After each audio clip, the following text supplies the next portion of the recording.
de cette salle, bien remplie ce soir, et merci à nos amis des associations Lecture et Dialogue, Lecture et Dialogue et Loisirs et Culture. Je m'appelle Jean-Pierre Martin, je suis le secrétaire de l'association VEGA. Ce soir, nous allons partir pour un monde un peu complexe, et on va essayer de vous expliquer la vie d'un des plus grands génies du XXe siècle, qui s'appelait Albert Einstein, et c'est notre président à vie bien-aimé Bernard Lelard qui va vous en parler avec efficacité ce soir. Oui, je fais un petit peu de lèche, et je lui passe la parole. Je vous souhaite une bonne soirée. Merci, monsieur.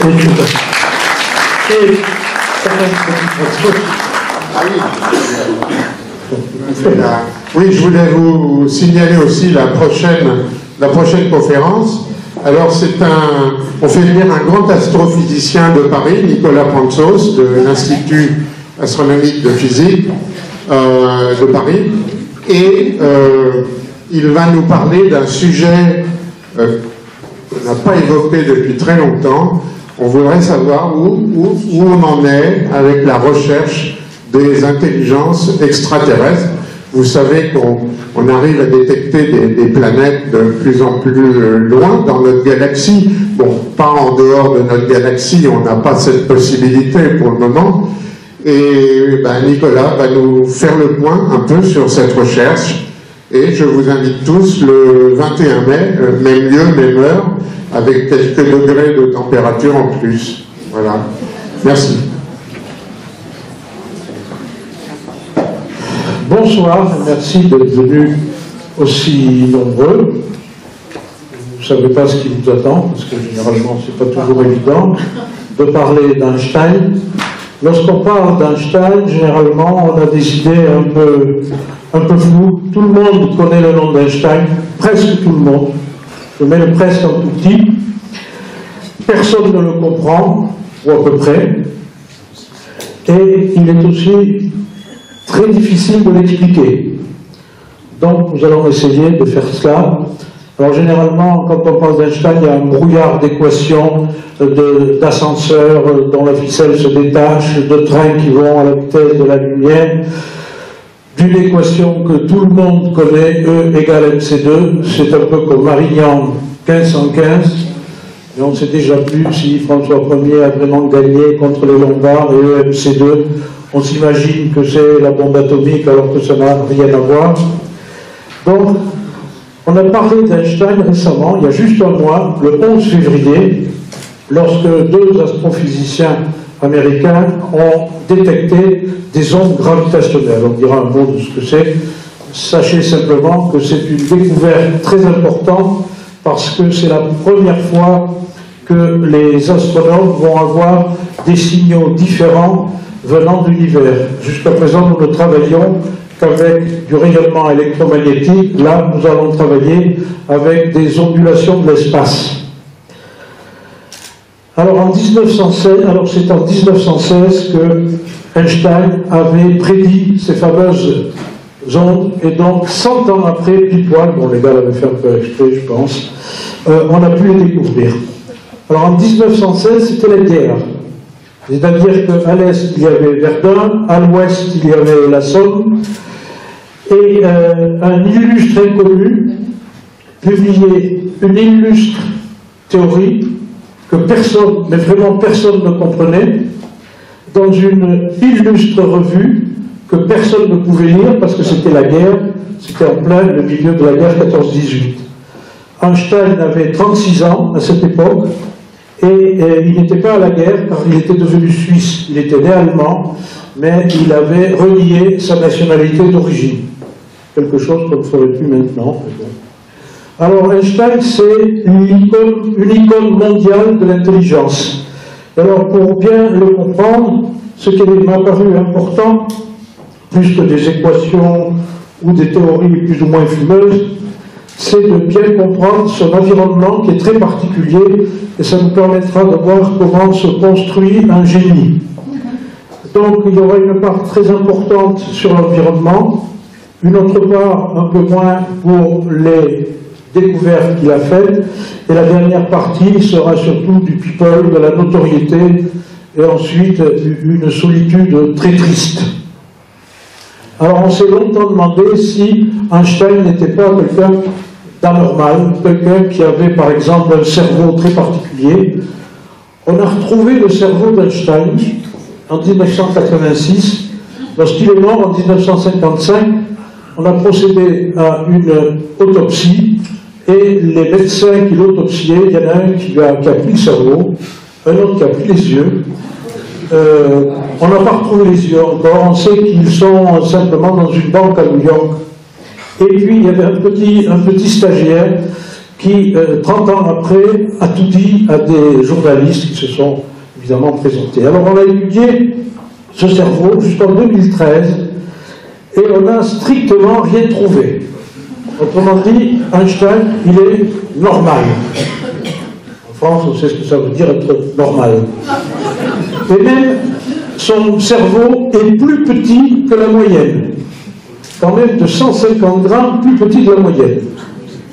Ah, c'est pas rien, ben. Alors, c'est un destin hors norme. Il a eu, vous le verrez, beaucoup de chance, beaucoup d'intuitions, des intuitions géniales, et c'était un gars qui aimait beaucoup les selfies. Enfin, à l'époque, ça n'existait pas, mais enfin, il faisait photographier. Il y a des dizaines de milliers de photos d'Einstein. J'ai essayé de retrouver des photos originales qui n'ont pas été ou peu publiées. Et j'ai eu la chance de rencontrer un étudiant qui fait sa thèse justement sur l'environnement d'Einstein. Alors Einstein a été célèbre avec 5 articles, et uniquement 5 articles. Des articles hétéroclites, c'est-à-dire qui n'avaient pas apparemment de lien entre eux. En 1905, un premier article lui valut le prix Nobel. Il s'agissait au mois de mars, pour préciser les mois, parce qu'il y a eu toute une rafale. Quantification de la lumière, c'est-à-dire il a découvert que la lumière qui nous vient des étoiles, ou bien qui nous vient de ce projecteur-là qui m'éclaire, était composée de petits grains de lumière, si vous voulez, qu'on appellera plus tard des photons. Quelqu'un qui essaie de rentrer là. Tant pis. Un mois après, il fait un autre article sur la dimension des molécules, rien à voir avec le précédent. Un mois après, quelque chose qu'on appellera plus tard la relativité restreinte, et qui était en fait une façon de mieux appréhender l'espace et le temps, nous le verrons. Après, au mois de septembre, il s'est ravisé et il a rajouté un petit post-scriptum au 3e article, et pour trouver la fameuse équation que tout le monde connaît mais que personne ne peut expliquer. Et 10 ans après, ce qu'on appelait la relativité générale, c'est-à-dire quelque chose qui englobait la relativité qui avait été exprimée au 3e article. Alors pourquoi ces articles qui n'avaient pas de relation les uns avec les autres? C'était des sujets de thèse, parce que Einstein voulait être professeur. Il faisait ses études en Suisse, et ensuite, pour être professeur, il fallait une thèse, il fallait soutenir une thèse sous la direction d'un professeur qui donnait un sujet.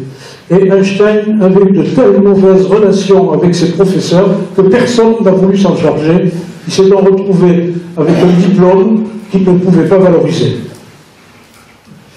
Alors il y a quand même un fil conducteur. Ce fil conducteur, c'est l'électromagnétisme.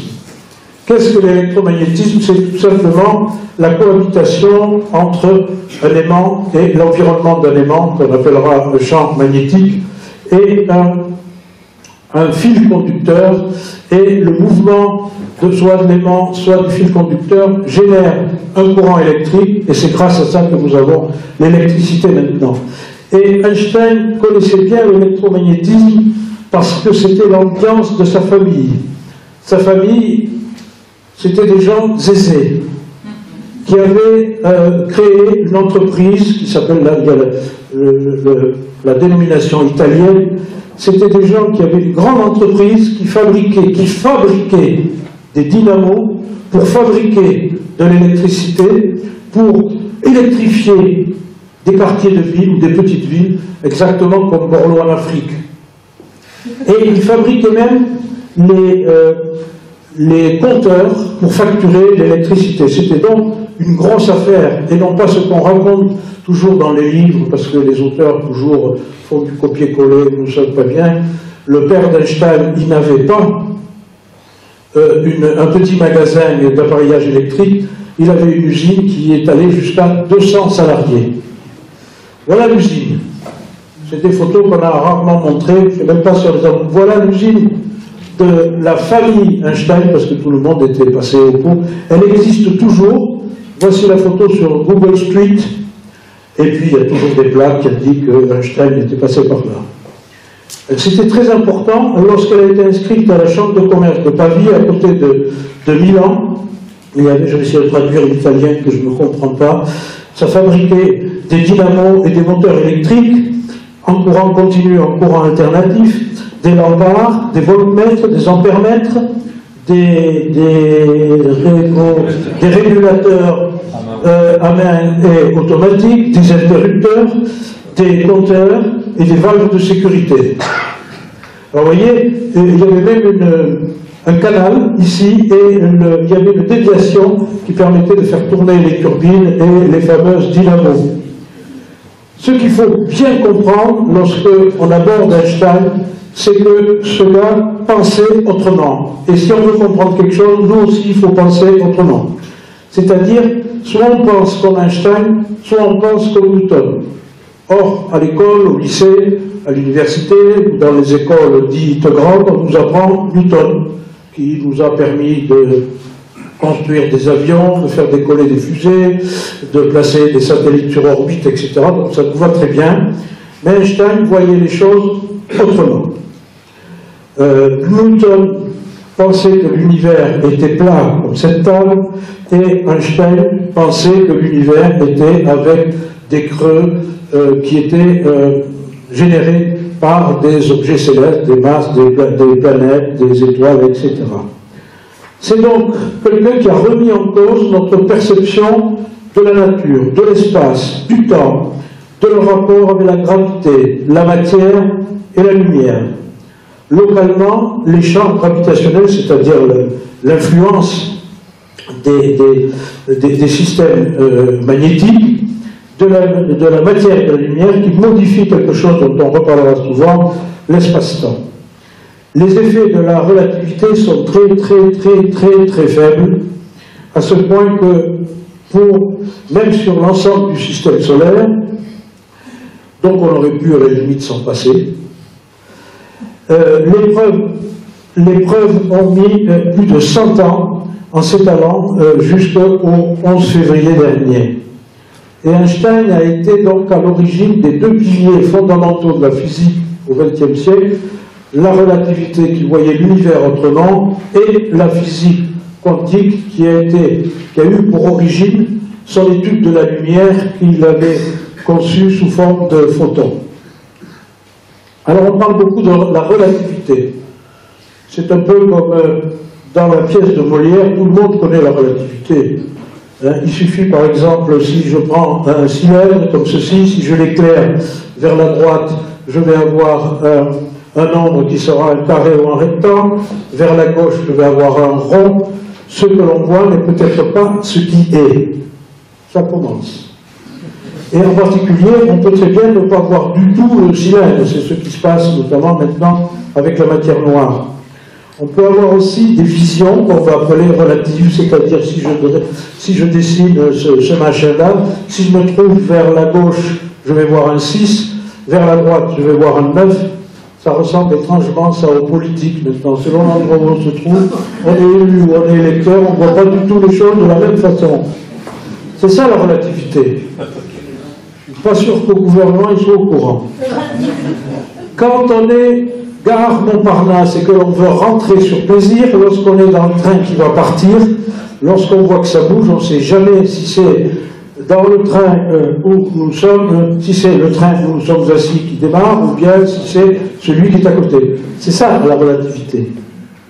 Einstein, vous le verrez, qui aimait beaucoup les dames, un jour a dit, il y a Marlène Dietrich, parce que plus il était célèbre, plus il choisissait autrement, n'est-ce pas? Et Marlène Dietrich, je lui dis, je suis bête, je n'y comprends rien, dites-moi. D'ailleurs, il se tutoyait, mais enfin, bon. Qu'est-ce que cela veut dire?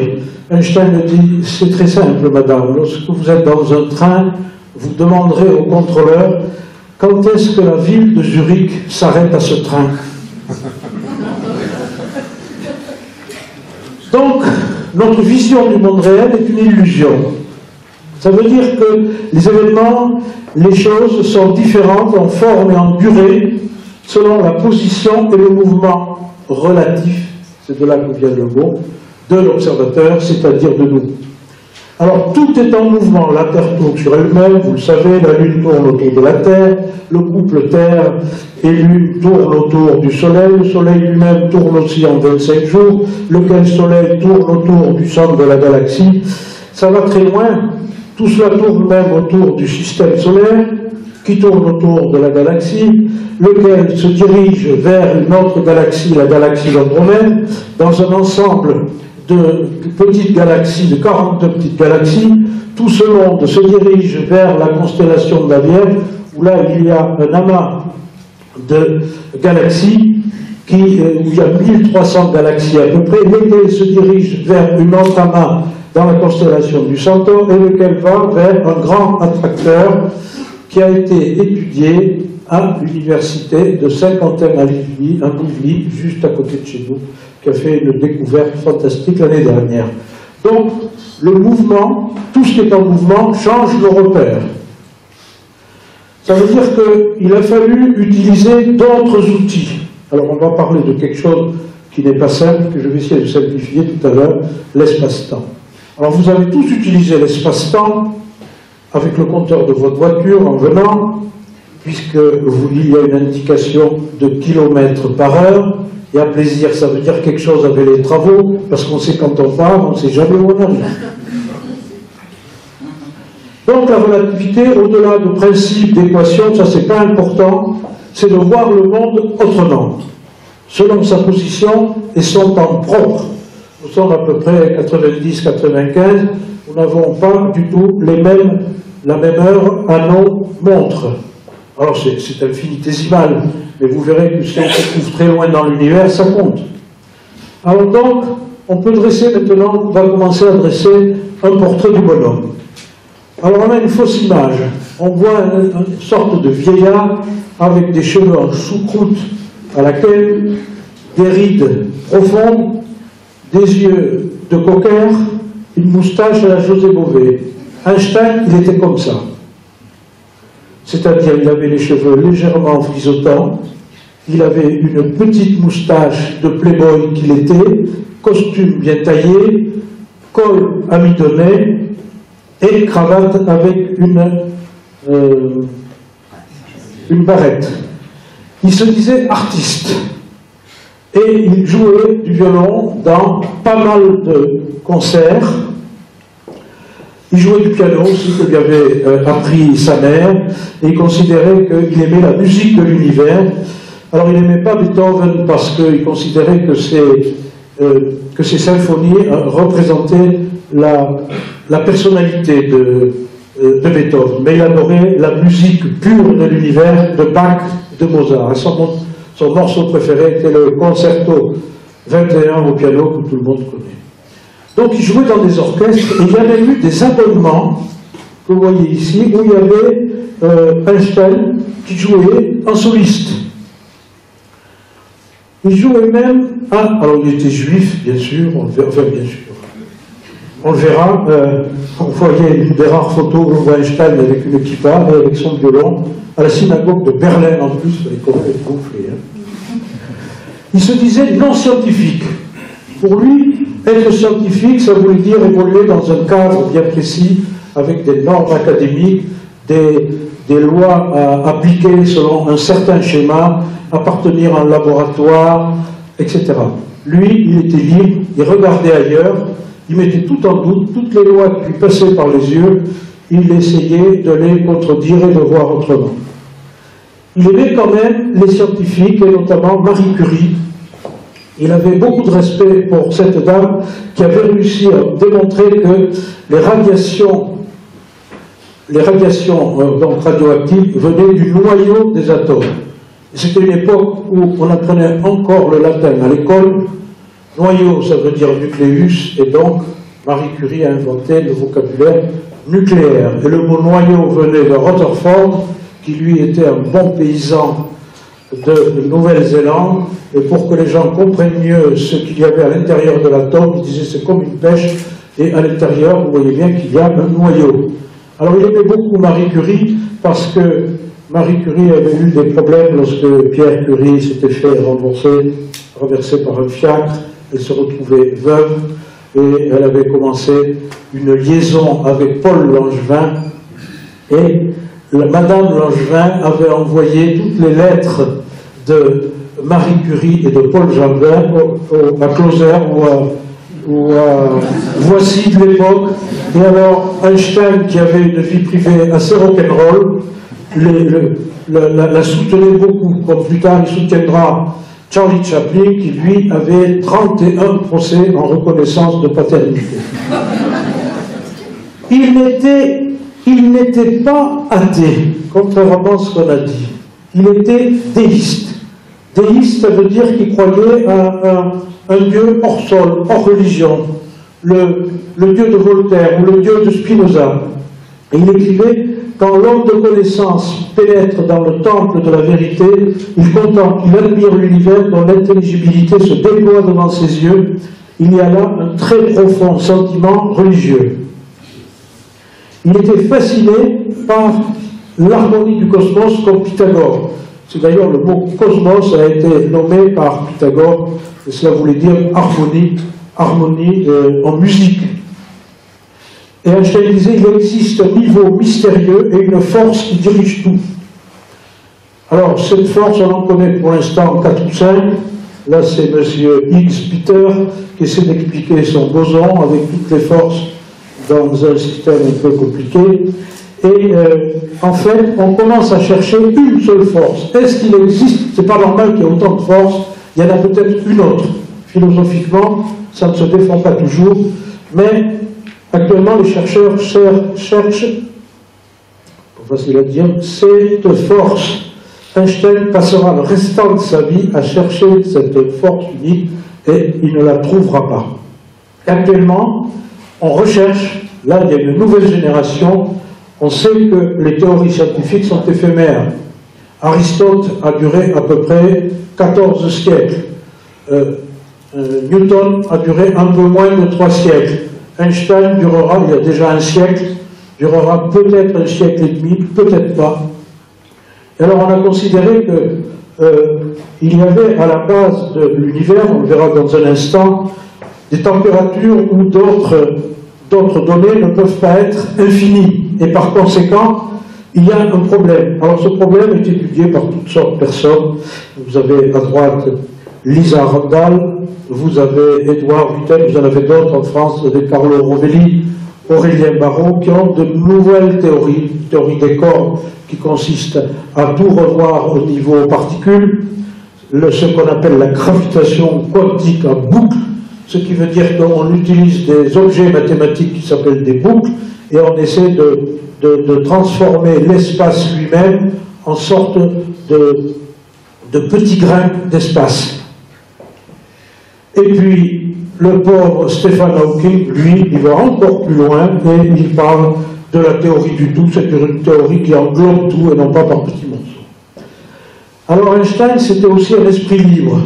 Alors on le voyait, toujours sans chaussettes, les chaussures selon qui sortaient du placard, là il y en a une noire et une autre beige. Il faisait cuire ses œufs coques le matin dans la soupe pour se faciliter la vaisselle, parce qu'il a été veuf quand même pendant plus de 25 ans, et il était très débraillé, ça faisait un peu scientifique, comme on l'est quand on est en classe préparatoire, pour vous montrer qu'on est scientifique. Il était pacifiste, ça c'est sa caractéristique principale. Il était président de la Ligue des droits de l'homme. Il avait créé, avec d'autres, la Société de la Nouvelle-Russie. Et ça lui a créé beaucoup d'ennuis. Il était président de la commission d'enquête des crimes contre l'humanité des Allemands en Belgique. Vous ne savez pas ça, hein? et il a été un des piliers de la formation de la Société des Nations, et enfin il était pour un gouvernement mondial, c'est-à-dire qu'il considérait que les États, les souverainetés, c'est quelque chose de stupide, toutes les frontières, c'est des lignes de cessez-le-feu. Si n'importe quel pays peut faire ce qu'il veut, ça se traduit aujourd'hui, en ce moment, par des petits États qui sont en train de déforester pour fabriquer des petits meubles à monter soi-même. Alors Einstein, il avait beaucoup de...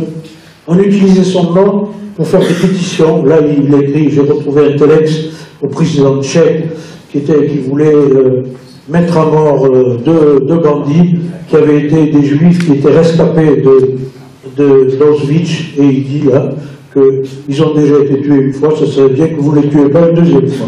Mais ils n'ont pas été tués. Là, j'ai retrouvé récemment une pétition, on voit toujours professeur Albert Einstein. Alors ça c'est écrit en serbe, mais un ami qui n'est pas là ce soir, on me l'a traduit. C'était des intellectuels dans les Balkans qui étaient tués. Alors il disait au ministre, faites votre boulot, comme on essaie de dire au nôtre. Alors il rencontrait tout le monde, Gandhi, Oppenheimer. On a voulu de lui pour présider, pour être le premier président de l'État d'Israël. Et lui, il ne voulait pas entendre parler du mot Israël, pour lui c'était la Palestine. Quand il a émigré aux États-Unis, le FBI l'a accroché. Son dossier comprenait 1427 pages. Son téléphone était mis sous écoute, ça on a un peu l'habitude. Son courrier était ouvert, ses poubelles étaient fouillées. Il était parrain de beaucoup d'immigrés, il ne refusait jamais. Et il levait des fonds en permanence. Alors c'était très marrant parce qu'il encaissait lui-même les chèques et les banques renvoyaient les chèques avec la signature d'Einstein. Et après ça se revendait un peu partout dans les salles de vente. J'en ai cherché sur eBay, je n'ai pas trouvé. Il faisait l'école aussi aux enfants noirs, alors qu'il y avait un racisme à cette époque considérable.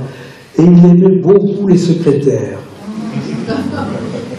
Là, vous avez Betty Neumann. C'était un homme à femme. Hein, il disait, vous voyez en anglais, elle m'a avoué qu'elle m'aimait bien. Alors il y avait Ethel Michankowski qui le suivait partout quand il donnait des conférences. Alors sa deuxième épouse essayait de suivre également, mais il sortait beaucoup. Alors vous avez tous les noms, ici il y en a d'autres. Alors on le connaît parce que les archives commencent à s'ouvrir maintenant, et Einstein doit garder toutes les lettres, même les plus compromettantes. Donc maintenant on peut les lire. Alors on s'est retrouvé qu'il y avait une certaine Margarita Konenkova, et on s'est aperçu que c'était une espionne russe du MVD de Beria, l'ancêtre du KGB. Il est resté très longtemps avec cette dame. Sa dernière maîtresse connue, c'était Johanna Sentova. Il avait déjà dépassé depuis longtemps les 65 ans, il même s'approchait des 70. Voilà son avant-dernière maîtresse. Il y a même un livre paru en Russie pour énoncer, c'est un gros livre pour énoncer tout ce qu'il a fait avec les dames. C'était un gars qui était quasi apatride, il a toujours eu des problèmes de papier. Voilà une photo qu'on m'avait demandé de ne pas prendre, lorsque vous voyez là la boutonnière de ma veste en haut. Et c'est Einstein que vous voyez ici qui revenait en bateau, parce qu'il n'y avait pas encore les Boeing 747 de New York à Hambourg. Il avait appris pendant la traversée qu'Hitler avait été nommé chancelier par voie démocratique. Et donc, sur le bateau, on voit qu'il rend ses papiers au consul allemand d'Anvers, le monsieur que vous voyez avec le chapeau ici. Alors j'ai retrouvé les papiers. Comme il était suisse, il avait un passeport suisse qu'il a gardé toute sa vie, on ne sait jamais. Et comme l'Allemagne a essayé de le récupérer, on lui avait donné des passeports diplomatiques. C'est ces passeports-là qu'il a rendus. Et quand il a voulu aller aux États-Unis, ça a été très compliqué parce que les États-Unis avaient été en guerre contre l'Allemagne et pour les Américains, Einstein était un Allemand. Il a dû faire sa demande de naturalisation en disant qu'il était domicilié aux Bermudes. Et il a mis 7 ans avant d'avoir la nationalité que l'on voit ici. Alors le magistrat qui recevait le serment, à un moment donné, quand il a levé la tête, le magistrat a vu qu'il n'avait pas de chaussettes. Il y avait une secrétaire, là aussi, c'était Hélène Ducard, qui était devenue sa gouvernante, version officielle. La vraie photo, qui a fait le tour du monde, la vraie photo, c'est un montage de celle-ci, prise à l'occasion de son 72e anniversaire. Et cette photo a été vendue aux enchères en 2009, 80 000 $ quand même. Alors il était entouré par le président de l'université de Princeton. Vous voyez juste après la photo, vous voyez, là, il en a marre de voir les paparazzi, il leur tire la langue. Et puis après, vous voyez, il était dans sa tristesse, solitude, il était malade, il était très malade. Il avait eu un infarctus en 1948, et après, il avait un anévrisme dans la haute abdominale, qui d'ailleurs l'emportera. Alors que vient faire Einstein dans une association d'astronomie? Il se posait des questions, comment les planètes tournent? C'est loin d'être évident. Comment les pommes tombent? Il avait trouvé que l'univers, il en avait déduit que l'univers était à étudier en tant qu'objet global, avec une équation qui, elle, est compliquée. On verra par la suite. C'était une équation globale, c'était une équation qui décrit non pas l'univers, mais qui décrit localement l'influence des objets, notamment des masses, sur la texture de l'univers. Et ce sont les astronomes qui vont prouver ces théories. D'abord par une éclipse, ensuite l'éclipse prouvera la courbure de la lumière, nous le reverrons tout à l'heure, et un prêtre, l'abbé Lemaître, qui lui va aller beaucoup plus loin, parce qu'Einstein avait posé une équation, mais il ne l'avait pas résolue. Parce que pour la résoudre, il y avait beaucoup d'indéterminés, et il fallait faire des hypothèses, et pour faire des hypothèses, il fallait savoir des choses qu'Einstein ne savait pas. Et le brave prêtre belge était docteur en mathématiques, docteur en physique, il avait travaillé avec Eddington à Cambridge, et avec Shapley au MIT à Boston. Et puis les ondes gravitationnelles du 11 février dernier, dont les expériences ont été menées par Kipton. Alors, je vous le montre ici quand il était jeune avec des cheveux. Et il donnait ses cours à Berkeley en jouant de la guitare. C'était les hippies en 68. Alors l'équation d'Einstein, que l'on voit ici, qui est assez compliquée, mais c'est en fait une équation, pour se faire simple, une équation d'équation. Et la solution, vous voyez le G-menu entouré en cercle rouge, et ce qu'on appelle une métrique, c'est aussi une équation, c'est une métrique. Vous avez ici une portion d'univers, et j'ai tracé avec deux étoiles bleues, deux événements. En relativité, on ne parle pas des points. Les points, c'est quelque chose que l'on apprend à l'école en disant soit un point A, soit un point B, soit le segment AB, etc. Mais dans l'univers, un point, c'est quoi? Ça peut être une étoile, peut-être. Ce sont des événements.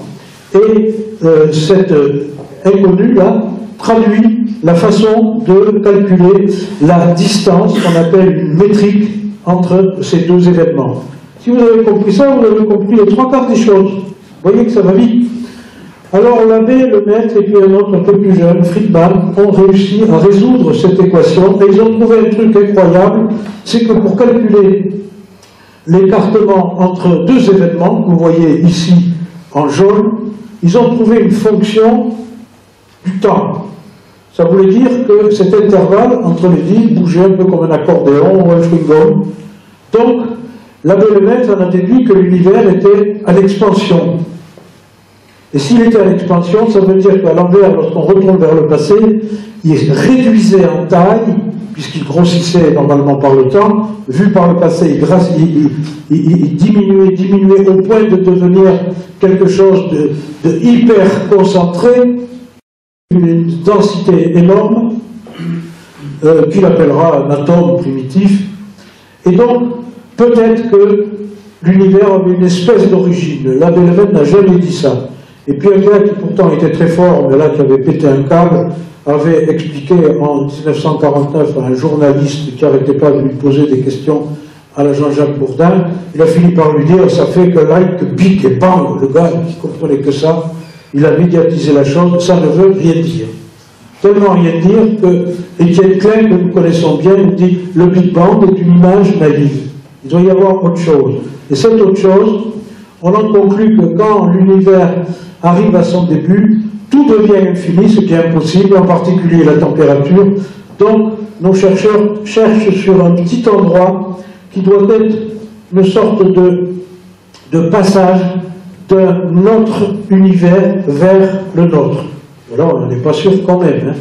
Alors, lorsqu'on prend une photo du ciel, on voit ici une photo prise par le télescope satellite Hubble, on voit des sortes de galaxies. Ce que l'on voit, on photographie l'histoire. On voit plus loin, plus on voit loin, plus on voit le passé. Par exemple, si vous regardez l'étoile polaire, vous regarderez en sortant d'ici, la lumière que vous voyez est partie sous Henri IV. Quand vous regardez l'étoile Vega, qu'on va bien voir au-dessus de nous bientôt, vous allez voir que la lumière est partie du temps de Giscard d'Estaing. Depuis le temps que je le dis, c'est peut-être maintenant Mitterrand. Alors, on a pu reconstituer une sorte d'histoire de l'univers en calculant les températures, les énergies et les temps, et les durées. Et le monsieur qui a fait ça, c'était un gars exceptionnel qui s'appelait Gamow, qui vivait en Crimée. Il avait voulu s'échapper plusieurs fois en canoë-kayak. Bon, enfin, l'histoire est intéressante, mais ça nous fait perdre trop de temps. Donc, l'histoire de l'univers, c'est une histoire d'un refroidissement, c'est une histoire thermique, et il a pu calculer la température résiduelle à maintenant, qui est de moins 270 degrés et quelques, qui peut se transformer en rayonnement, qui donne un rayonnement de 160 GHz, peu importe. On a retrouvé ce rayonnement en 1965. Alors là, le New York Times commence à dire, alors là aussi on a dit plein de bêtises avec les copier-coller de Wikipédia, ça devient lassant à force. Alors ces deux personnes, qui s'appelaient Wilson et Penzias, qui n'étaient pas du tout astronomes, mais encore moins astrophysiciens, c'était des ingénieurs télécoms qui essayaient de calibrer une antenne de poursuite pour capter des signaux des nouveaux satellites de télécommunications, style Telstar ou Echo. Et pour ça, il faut faire ce qu'on appelle le zéro de l'antenne. C'est un peu comme quand on vous installe une machine à laver, le gars vous demande toujours où est la masse. La masse, c'est-à-dire le potentiel zéro. Mais ils essayaient de trouver leur potentiel zéro et ils captaient toujours une cochonnerie qui n'en était pas une, parce que c'était le rayonnement trouvé par Gamow et prédit par l'abbé Lemaitre. C'est quand même extraordinaire. Alors vous avez très certainement vu chez vous ce rayonnement lorsqu'on vous a installé un poste de télévision et lorsqu'on règle les canaux, entre deux canaux, on voit de la neige et dans la neige, on voit ce rayonnement. Pas beau ça? Alors on a voulu savoir. Alors le gars qui a voulu savoir, nous le connaissons avec Jean-Pierre, il s'agit de George Smoot, qui travaille à Paris de temps en temps, qui a évidemment le prix Nobel. Il a voulu mesurer ce machin-là avec des satellites. Ces satellites, ce sont des thermomètres ultra précis, puisqu'il faut prendre des mesures de l'ordre du dixième de millionième de degré. Alors selon les satellites, on voit les progrès de la technologie. Ceci, c'est une fiche de température. La température du début de l'univers. Alors c'est très important de mesurer une température, parce que lorsqu'on va chez le médecin, généralement il nous dit « Bonjour, votre carte vitale, quelle est votre température ?» Bon, il dit toujours ça. Et avec ça, avec la température, le médecin il arrive à savoir ce qui se passe, ce qui grouille dans notre corps. Et nous, avec la température, on pouvait savoir qu'il commençait à y avoir de la matière qui commençait à brouiller, puisqu'on mesurait par la température l'activité de cette matière. Alors on voit ça sous forme de rayons de ballon de rugby, parce que tout le monde se demande que ça vient foutre là-dedans. Alors en fait, c'est une projection mathématique, puisque l'univers est au-dessus, en dessous et sur les côtés de notre tête. Quand ça ressemble à une sphère, et quand on projette une sphère, on obtient ce ballon de rugby un peu comme une planisphère. Donc, on en est où on calcule l'influence des masses et des courbures. Ces courbures permettent de courber la lumière. Ça nous donne des effets d'optique astronomique qu'on peut photographier. En voilà ici, en voilà d'autres. Vous voyez, des images qui viennent de l'univers. Et et qui sont déformés par justement ce qu'a calculé Einstein. On a même été jusqu'à des trous noirs, même si John Wheeler était un élève, enfin pas un élève, parce que Einstein refusait de faire cours, mais enfin de temps en temps, il assistait à quelque chose. Et en 1978, il était un peu comme le gars qui a sorti le mot Big Bang, il a sorti le mot Black Hole, on a traduit ça par trou noir. Notre ami André Braic dit régulièrement des journalistes, ces trous noirs, c'est quoi? C'est trous blancs. C'est tout. Bon. Alors les ondes gravitationnelles, voilà donc le gars qui maintenant n'a plus de cheveux, ne joue plus à la guitare, et qui vraisemblablement va avoir le prix Nobel cette année. Alors voilà ces nouveaux télescopes, comme ça qu'il faut les appeler. On ne capte plus des signaux électromagnétiques, on va capter des modifications ondulatoires de l'espace. Alors c'est des grands bras qui font plus de 4 km de long, c'est assez compliqué. Alors tout ça pourquoi? Ben pour penser autrement. Ça a conduit à comprendre l'histoire de l'univers, aux découvertes de l'électronique qui a débouché vers notre civilisation numérique. Vous avez utilisé vraisemblablement les travaux d'Einstein en venant ici avec votre système GPS. Et comme vous savez que, nous verrons tout à l'heure que le temps bouge, ça veut dire que lorsque les premiers GPS avaient une imprécision de 28 km, donc c'était pas très précis, n'est-ce pas? Et quelqu'un a eu l'idée de régler l'horloge des satellites avec le décalage de l'équation d'Einstein par rapport à l'horloge de votre voiture, et là, nous avons une précision de 5 ou 10 mètres, ce qui est déjà beaucoup mieux. De même que avec le premier article d'Einstein qui a découvert les photons, nous revoyons un exemple de son article lorsque l'on pénètre dans un magasin, les portes s'ouvrent tout seules. Chaque fois je suis ébahi, je dis toujours merci Albert. Alors il y avait des jeunes qui se sont dit, puisque j'appelais le vieux Einstein déjà, qui se sont mis à penser comme lui, un peu n'importe quoi, c'est-à-dire en clair, ruer dans les brancards et mettre à l'écart tout ce qu'ils avaient. Et ce sont des gens comme Pauli, Heisenberg, Fermi, qui vont créer une autre physique que Einstein ne voudra jamais accepter, et nous aurons là une querelle des anciens et des modernes. Alors tous ces gens-là ont eu les prix Nobel, et ça nous donne ceci. Vous voyez, ça permet aux adolescentes de converser avec Facebook, ou bien d'avoir un ordinateur dans la poche ou le sac.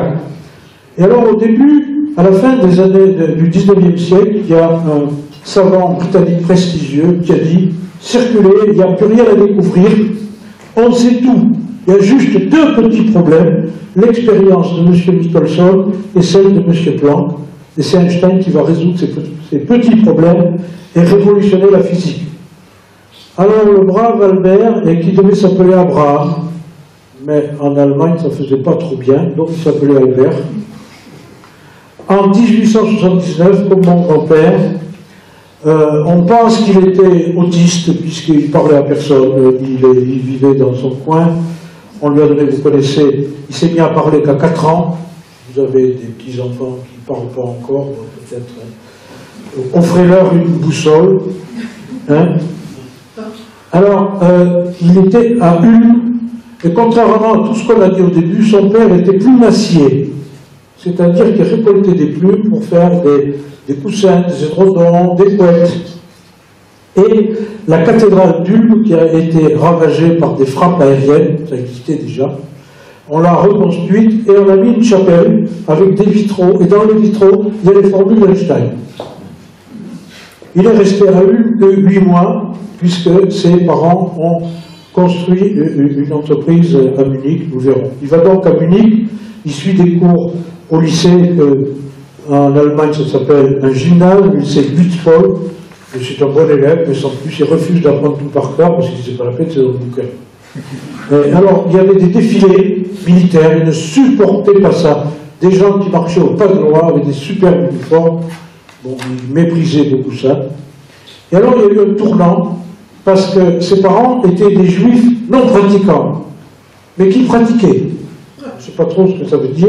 Et donc ils invitaient tous toutes les semaines, un jeune étudiant qui s'appelait Talmud. Alors, ça s'appelait Talmud ces temps-ci, ces temps-là, en Allemagne aussi, vous savez, la préférée s'appelait Talméry, c'était plus prudent.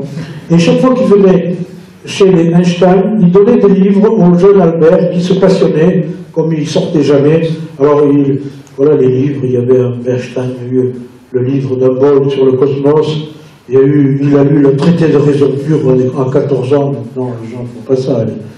Bref, il s'intéressait au calcul intégral parce que c'était des petites variations en fonction du temps. Vous voyez, déjà, il avait ces idées-là. Et alors, il vivait dans une ambiance où le frère de son père, Jacob, qui était un ingénieur électrotechnicien, a fondé une entreprise et qui fabriquait donc de l'électricité, qui a électrifié tout un quartier de Munich, la fête de la bière, etc. Et vous voyez, voilà ce que fabriquait la famille d'Einstein. Vous voyez que ce n'étaient pas des petits ventilateurs, c'était des dynamos comme ça. Et j'ai réussi à trouver une photo des compteurs de Mark Einstein, que vous voyez ici. Je n'ai pas vu ceci beaucoup. Manque de chance, la ville de Munich lance alors, évidemment, de temps en temps, quand même, un appel d'offres, voilà. Et c'est M. Werner von Siemens qui fait une offre à courant alternatif, donc moins cher. Et les parents d'Einstein décident de partir, d'aller en Italie pour électrifier Milan. Mais ils n'ont pas fait faillite, comme on dit toujours, par le papier collé. Et alors Einstein ne pouvait pas, le jeune Albert ne pouvait pas rester à Munich, donc il fugue. Mais il fugue à l'envers, parce qu'on l'avait mis dans une famille d'accueil. Il fugue, il abandonne ses études, et il rentre, il va à Milan, chez ses parents. Il refoule sa nationalité allemande pour 3 marques, pardon. Mais les parents d'Einstein vivaient dans un palais. Bon, il y a beaucoup de palais en Italie ou dans la région de Nice. Mais enfin, le Palazzo Cornazzani, qui se trouve là, ils avaient un appartement de 11 chambres, avec 2 grands salons où on recevait tout le monde. C'est là que vivait Einstein. Et il habitait dans la rue où habitait Volta, le gars qui avait inventé les batteries, ça s'appelait la rue Volta d'ailleurs, et il allait, puisqu'il n'était plus à l'école, il allait lire des bouquins dans une bibliothèque qui était la bibliothèque de l'Académie des sciences et des lettres qui avait été fondée par Bonaparte lorsqu'il s'était déclaré roi de Lombardie, au même modèle que l'Institut de France.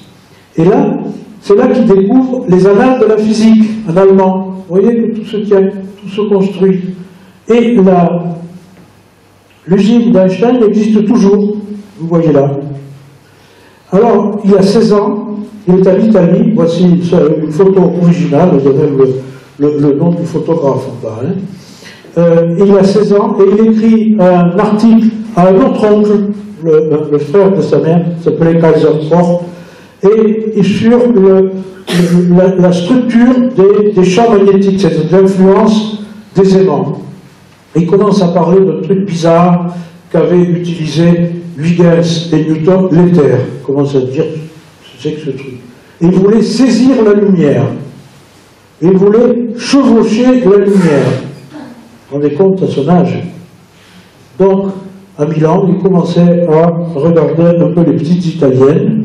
Mais son père disait, qu'est-ce qu'on va faire du jeune Albert? Alors, les Einstein allaient fréquemment à l'exposition de Francfort. Ils avaient un stand et ils rencontraient un monsieur qui s'appelait Heinrich Weber, qui était un physicien spécialiste de la cinématique des gaz. Et le père d'Einstein demande à son associé, Baron, qui lui-même avait un ingénieur qui était sur une succursale commerciale d'Einstein à Turin, d'essayer de caser le gamin d'une façon ou d'une autre. Et comme le professeur Weber était professeur dans une école polytechnique à Zurich, on lui demande si on ne peut pas caser le Albert. On lui fait passer un concours avec une dérogation, et il échoue au concours pour la simple raison qu'il a eu des notes excellentes en maths et en physique, mais en Suisse, il faut avoir la moyenne partout, pas simplement une moyenne globale comme en France. Or, il avait des bulles en histoire, en géographie, je ne sais où. Donc, on a dû le mettre dans une école privée, à côté de Zurich, dans la famille des Winterhaller. Et là, Einstein va étudier, le jeune Albert va étudier ce petit village, très joli. Et là, il commence à tester la gravité avec la fille de la maison, qui plus tard lui lavera le linge pendant longtemps. Et Albert, quand il verra d'autres petites filles en testant leur gravité, il refilera la fille qui s'appelait Marie à son meilleur copain qui s'appelait Michel Bressot. Et le père d'Einstein, qui commençait à se douter qu'il avait affaire à quelqu'un de pas tout à fait normal, il avait mis également la sœur d'Einstein, Maya, qui elle se mariera avec le frère, le fils de la maison. Alors, vous voyez, les classes étaient bondées, ça c'est toute l'école. Alors il obtient le diplôme de maturité, c'est-à-dire la traduction suisse de baccalauréat. Elle a la moyenne partout, même en français, parce qu'Einstein parlait français. Il envoyait des poèmes à Marie, celle qui lui lavait le linge, en français. Alors on lui trouve un petit appartement à Zurich. Et il va travailler, il va suivre ses études à l'Institut Polytechnique de Zurich, avec une promotion qui comprenait 5 personnes, 4 garçons et une fille. Pauvre fille. Alors Zurich, c'est une très belle ville, et commence une scolarité chaotique, avec 2 professeurs qui étaient de très très bon niveau. À gauche, le professeur de physique, à droite, le professeur de mathématiques, et Einstein qui séchait tous les cours parce qu'il refusait les programmes. Imaginez un peu, là, vous allez en classe, vous dites, non, le programme, ça ne m'intéresse pas, j'en veux d'autres. Alors, il faisait lui-même des expériences. Ça, c'est le laboratoire d'électricité. On n'a pas le laboratoire de chimie parce que Albert l'a fait exploser. Il a fait perdre sa main droite. Et il avait un seul ami, Michele Bressot, que l'on voit ici, le seul ami qui tiendra toute sa vie. Alors on revient un peu au chant. Faraday, dans les années 1820, voulait étudier les influences des aimants, et il ne savait pas se débrouiller avec ce phénomène, et il regardait à sa fenêtre un champ de houblon qui bougeait avec le vent. Il disait c'est la même chose un peu que ce que j'observe avec les aimants, et on va appeler ça ces influences de matière, des champs, et c'est de là qu'il appelait field parce qu'il était anglais, c'est de là que viennent tous les champs de la nouvelle physique. Alors voilà, pour Einstein, ce qui venait, c'était les équations de Maxwell qui parlent de tous les champs, la façon dont il y a une relation entre les champs magnétiques et les champs électriques. Mais le professeur Weber ne voulait pas l'entendre parler, et ils se sont même fâchés. Alors la fille s'appelait Mileva Maric. Alors Albert l'amène en excursion en 1887 dans les Alpes, et elle prend peur devant le Albert et elle décide de partir à Heidelberg. C'était une personne serbe qui était très brillante en mathématiques, qui avait étudié à Vienne, parce qu'à Vienne on acceptait les filles dans les écoles, et elle reviendra 6 mois après. Et là, va commencer une idylle entre Albert et Mileva. Entre-temps, Einstein arrive à passer son diplôme de sortie de justesse dernier, je dirais 4e sur 4. Bon. Et voici la feuille de résultats, ici, vous voyez, Albert von Hull. Il était resté 8 mois, on disait qu'il était nul. Alors, pendant 2 ans, ça va être la galère complète, il va donner des leçons de maths, il va faire des remplacements. Vous voyez, ça c'était les annonces qui mettaient dans les journaux. Vous voyez, Albert Einstein, il donne des leçons de maths et de physique, et il y a même des essais gratuits. En 1903 se trouve un épisode bizarre. On a retrouvé en 1986 des lettres. C'est l'arrière-petite-fille d'Einstein. Et dans ces lettres, on a trouvé 4 lettres où on parlait d'un enfant qui s'appelait Liesel. Or, Mileva était enceinte, la grossesse se passait mal, elle était revenue chez elle, dans un village à côté de Novi Sad, en Serbie, sur le Danube, et là, elle avait mis au monde d'une petite fille, qui a disparu des radars. On ne sait pas ce qui s'est passé, on n'en a jamais plus entendu parler. Elle est revenue à Zurich et elle s'est plantée dans le concours de sortie, donc ça lui a bousillé ses études, et plus tard, vous verrez, ça lui a bousillé sa vie. Einstein, qui était complètement paumé, va voir un ami de ses études, s'appelait Grossman, et lequel Grossman avait un père qui avait une entreprise dans la banlieue de Zurich, faisait partie de la chambre de commerce, et il connaissait bien l'office des brevets fédéral. Il obtient un rendez-vous pour Einstein, et après quelques péripéties, on arrive à l'embaucher, et Einstein a un CDI qui va durer 7 ans. Et le monsieur qui l'embaucha s'appelait Haller, et on l'embaucha pourquoi? Et pour l'électromagnétisme, parce qu'il fallait d'abord synchroniser toutes les horloges partout, parce que les trains ne pouvaient plus fonctionner, c'était très compliqué. Alors il finit par se marier avec Mileva, il déménage à Berne, ils ont déménagé une quinzaine de fois entre Zurich, Berne, ils habitaient dans cette jolie villa, et Einstein réussit à faire embaucher son ami Bessot à l'office des brevets aussi, dont ils habitaient à côté. Alors ils se sont mariés contre l'avis de leurs parents, parce que Mileva était une orthodoxe pratiquante, les enfants d'Einstein d'ailleurs ont été baptisés, et voici j'ai retrouvé le faire-part du mariage. Alors voici Mileva-Marie, vous allez voir tout ce qui lui est arrivé, et Einstein avait 3 amis plus ou moins copains. Il y avait Solovin qui était un de ses élèves de leçon particulière, qui était philosophe, vous voulez tout savoir. Abitsch qui était un ancien collègue de lycée d'Einstein, qu'il avait retrouvé par hasard.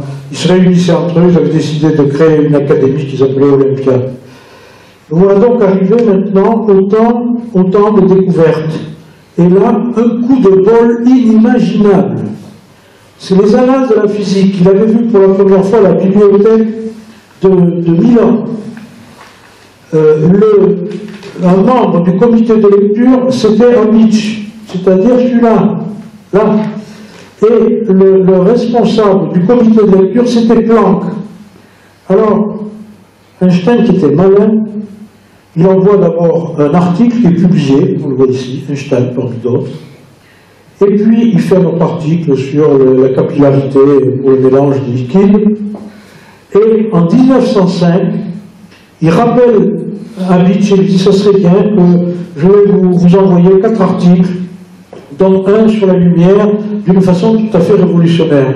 En fait, il s'est aperçu que Planck avait trouvé partiellement des résultats qu'il ne savait pas expliquer. Einstein est arrivé à comprendre ce que Planck voulut dire, mais il ne pouvait pas envoyer un article en disant « bon, je vais vous dire ce que Planck, qui devait l'éditer, va lui dire ». Donc il trouve un truc alambiqué, il va appeler son article un point de vue heuristique concernant la production et la transformation de la lumière. C'est-à-dire, à cette époque, dans la roue, c'était la révolution industrielle, on fondait les métaux et on constatait qu'à différentes températures, les métaux changeaient de couleur. À 600 degrés, le métal était rouge, il devenait orange à 1000 degrés, blanc à 2000, etc. On ne savait pas ce qui se passait. Et Planck a réussi à démontrer par un système qui s'appelle le corps noir, je n'insiste pas là-dessus, il trouve une formule connue que l'énergie est égale à une constante, qui deviendra la constante de Planck, et la fréquence du rayonnement. Et il en conclut que ceci ne pouvait se produire, ce changement de coloration, c'est-à-dire de fréquence, que lorsque l'énergie arrive en paquet, qu'il a appelé quanta, parce que c'était une époque où on apprenait le latin à l'école. Et Einstein se dit, c'est complètement fou ce truc, puisque la matière et le rayonnement, c'est la même origine avec des lois différentes. Alors il arrive à inventer le photon, à dire que la lumière fait partie de la matière. Planck était parti de la lumière vers la matière, et Einstein partira de la matière vers la lumière, c'est-à-dire le raisonnement inverse. Et il démontre avec des mathématiques statistiques et une loi, la loi de Boltzmann. Il appelle il en déduit que la lumière est composée de petits grains de lumière qu'on appellera 20 ans plus tard des photons. Et il en déduit qu'il explique ce qu'avait découvert Hertz, c'est-à-dire l'effet photoélectrique des photons, c'est-à-dire de la lumière, venant percuter un plaque de certains métaux, éjecte des électrons, c'est-à-dire fabrique un courant, et c'est comme ça que quand on va dans un magasin, les portes s'ouvrent magiquement toutes seules. 10 ans plus tard, Millikan apporte la preuve que les quantas de lumière existent vraiment. Première preuve d'Einstein. Il envoie un deuxième article, tout de suite après. Alors là, c'est aussi compliqué, sur le mouvement des petites particules en suspension dans un liquide immobile, etc. Et en fait, il prouve l'existence des atomes. On était à une époque où il y avait une grande cabale, notamment l'école française,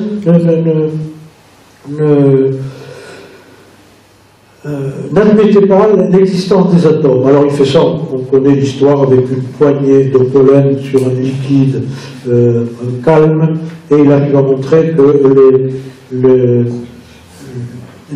le trajet des graines de pollen vient de ce qu'ils se heurtent à quelque chose qui ne peut être que les atomes. Et là il arrive au troisième article où il se dit, c'est quand même curieux, que quand j'utilise toujours l'électromagnétisme, quand j'utilise un mouvement d'aimant et un mouvement de conducteur, j'obtiens un courant électrique, mais avec des sens différents. C'est quelque chose de bizarre, et ça va lui donner l'idée de la relativité. Alors il envoie un autre article qu'il appelle de l'électrodynamique des corps en mouvement. Alors un mouvement, c'est ce qui décrit une trajectoire, c'est-à-dire une idée d'espace, et la façon dont celle-ci est suivie, et c'est une idée de temps. Et là, il comprend que la notion de temps, ça traduit un mouvement. Autrement dit, le temps mesure et induit un mouvement. Et donc, pour suivre un mouvement, il faut avoir des repères, différents repères. Et donc, ces repères, on va les appeler des référentiels. Ça avait déjà été trouvé par Galilée en 1638, c'est-à-dire 2 ans après son procès. C'est-à-dire que si l'Inquisition avait été tellement sévère avec Galilée, comment se fait-il que la plupart de ces découvertes ont été faites après, hormis ses travaux sur l'astronomie? Alors il fait une expérience, à savoir qu'on laisse tomber un boulet depuis le haut d'un mât d'un bateau. Quand on est dans le bateau, on voit que le boulet tombe verticalement, mais quand on est sur le quai et quand le bateau avance, on s'aperçoit qu'on voit comme une parabole. Et il en déduit que la chute du boulet par rapport au navire se déroule comme si celui-ci était à quai, mais depuis le quai, l'observateur voit autre chose. Et il en déduit que le mouvement économien n'a rien à voir avec ça. Et donc, il en déduit que c'est une propriété, le mouvement est une propriété qui dépend de l'observateur. On le voit très bien avec les trains. Lorsqu'on est dans un train et qu'on ne regarde pas le paysage, on a l'impression que le train ne bouge pas. Par contre, quand on a un train, quand un observateur sur un quai voit une personne qui va au bar, par exemple, si le train va à 100 à l'heure et que le gars se dirige vers le bar à 6 à l'heure, l'observateur sur le quai verra un mouvement à 106 km/h. S'il va vers les toilettes toujours à 6 km/h, il verra 94 km, c'est-à-dire qu'on peut définir un mouvement, mais selon que l'on se trouve dans le train ou dans le quai, on ne voit pas la même chose. Et un autre problème, toujours avec l'électromagnétisme, les charges électriques et magnétiques ne se déplacent pas selon ce même schéma.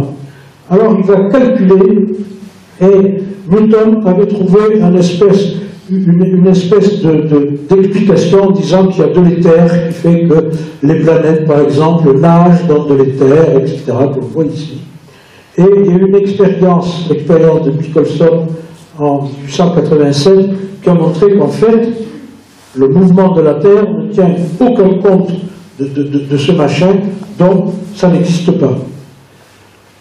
Et là, l'éther, donc, Einstein dit l'éther n'existe pas, et la force à distance, parce que Newton disait que la force était véhiculée par ce fameux éther, ce qui est faux, évidemment. Alors on en déduit que la lumière se déplace toujours à la même vitesse. Donc à très grande vitesse, les vitesses ne peuvent plus s'additionner, puisque l'addition donnerait toujours la même valeur, qui est la valeur de la vitesse de la lumière. Donc, chaque système de référence possède sa mesure de temps, et c'est ce que dit Thibaut d'Amour, quel joli nom. Einstein a changé le concept du temps, ce que n'avaient pas vu d'autres physiciens, qui sont Lorentz et Poincaré. Et donc, si chacun a son temps propre, ça veut dire que la simultanéité n'existe pas, et ne peut pas exister, puisqu'on n'a pas de repère de temps, et cela est également identique pour mesurer les distances. Par contre, les lois de la nature, elles, étaient indépendantes de tout cela. Alors il fallait trouver un moyen pour relier l'invariance des lois à ces différents repères qui traduisaient les mouvements et qu'il fallait trouver. Et ce moyen, ça va être la transformation de Lorentz. Alors il trouve des formules, là, qu'un gars s'est fait tatouer, et il en déduit que pour passer d'un système à un autre, quand la vitesse de la lumière est constante, ça donne ceci, et ça se traduit par un retrécissement des objets en mouvement. C'est pas Einstein qui a trouvé ça, c'est Lorentz. Alors par exemple, si on prend une règle de 1 mètre, à la vitesse V, lorsque cette vitesse va s'accélérer, si on est par exemple à 28 km/h, qui est la vitesse d'une navette, la règle a perdu, bon, un truc très petit, vous voyez ici. Par contre, à 90% de la vitesse de la lumière, le mètre ne mesure plus que 43 cm. Comment on fait ça? Il suffit d'appliquer ça plus. Et puis, à 99%, le mètre ne mesure plus que 14 cm. Idem pour le temps. À l'arrêt, une seconde, donc c'est un mouvement d'une seconde, à 50% de la vitesse de la lumière, une seconde vaut 1 seconde,15. À 99% de la vitesse de la lumière, 1 seconde vaut 7 secondes. Et donc on en arrive au principe de relativité, c'est-à-dire que les lois physiques s'expriment de manière identique dans tous les référentiels, c'est-à-dire dans tous les repères. Donc dans ces repères, chaque observateur a une loi commune, mais avec ses propres repères, c'est-à-dire ses propres coordonnées. Donc, ce qu'on a appelé plus tard la relativité, Einstein les appelait les invariants, c'est-à-dire le temps et l'espace, à grande vitesse, les objets se rétrécissent dans le sens du déplacement, le temps se dilate, etc. Et la simultanéité n'existe pas. Et alors, il a été pris de remords un peu, il rajoute un 4e article au mois de septembre, où là, il part de l'énergie cinétique, un demi de MV2, vous voyez, c'est pas loin de MC2, et il se met à recalculer, et il trouve la fameuse formule. Et donc, voilà l'article, c'est un tout petit article. Et là, il y a une chose extraordinaire qu'on a découvert l'année dernière. En 1934, Einstein est invité à Pittsburgh, et on lui demande de refaire tout la démonstration mathématique de son équation E égale MC2. Dans la salle, il y a 2 étudiants, David et Dwight, qui prennent une photo, et ensuite, ils prennent des notes, et un photographe professionnel, lui, était près d'Einstein, il reprend une photo, et là, on voit tous les caractères d'Einstein, et les étudiants en question, qui sont devenus professeurs d'université, ont pu retrouver toute la démonstration à l'entrée. Vous voyez que la formule, c'est pas tout à fait E égale MC2, hein, c'est un peu plus compliqué. Alors ce E égale MC2, c'est très important, parce que c'est la masse d'un corps et la mesure de son contenu en énergie. Alors ça a une dimension philosophique considérable, parce que depuis Démocrite et Aristote, la matière était une substance qui ne bougeait jamais, qui sous-tendait la réalité. Là, elle bouge, puisqu'elle change. La matière est éphémère et peut se désintégrer en lumière ou en une autre matière. Ça deviendra justement les effets nucléaires. Donc, en résumé, quand la vitesse d'un objet est proche de celle de la lumière, le temps ralentit, les distances se contractent et les masses des objets augmentent. Alors Einstein devient enfin professeur parce qu'il trouve quelqu'un, à la suite de ses articles justement, qui lui permet de passer sa thèse, et il passe une thèse, il en passera d'autres parce que il n'y a pas de... Les diplômes en Suisse, comme dans d'autres pays, sont en fonction de l'université et ne sont pas globaux comme en France. Alors il passe plusieurs thèses, etc. Il devient professeur à temps plein et il va démissionner de son CDI à son grand regret. Voici la soutenance de thèse d'Einstein, ce qui était la dimension des molécules, et voilà son diplôme, qui est un diplôme de philosophie. Philosophie, ça veut dire connaissance globale, hein, ça ne veut pas dire que vous êtes de la philo. Hein. Alors, en 1902, Henri Poincaré, le Français, écrit un livre, et Einstein lit ce livre. Et Poincaré dit « Ainsi, l'espace absolu, le temps absolu, la géométrie même ne sont pas des conditions qui s'imposent à la mécanique. Toutes ces choses ne préexistent pas plus à la mécanique que la langue française ne préexiste logiquement que la vérité que l'on exprime en français. » Et donc Poincaré invente la notion d'espace-temps. C'est pas Einstein. On l'appelait pas espace-temps parce que ça brouille tout le monde, on l'appelait le monde.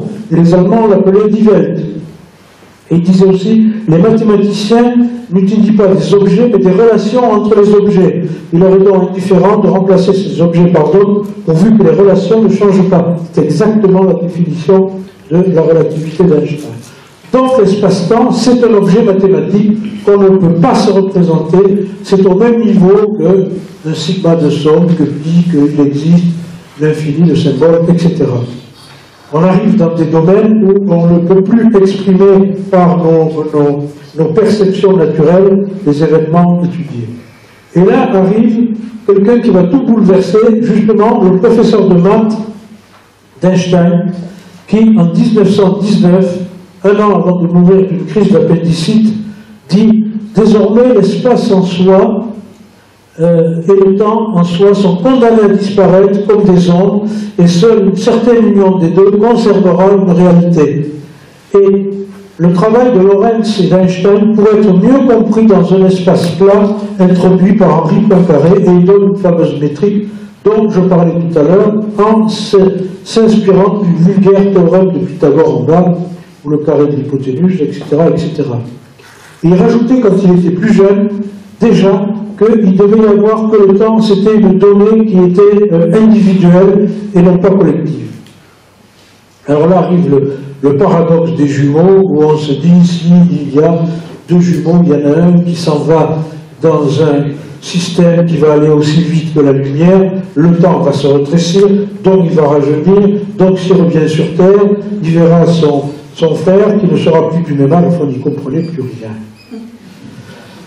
Alors Einstein est pris de panique et va voir son copain Grossman qui lui prenait les cours, voilà les cours qu'il prenait dans le cours de Minkowski. Il lui dit il faut que tu m'aides parce que là j'essaie de trouver mais je ne comprends pas.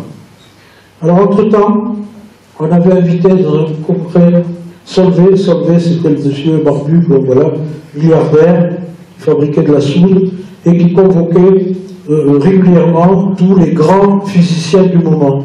Et là il y avait Langevin, il y avait Einstein, Poincaré, etc.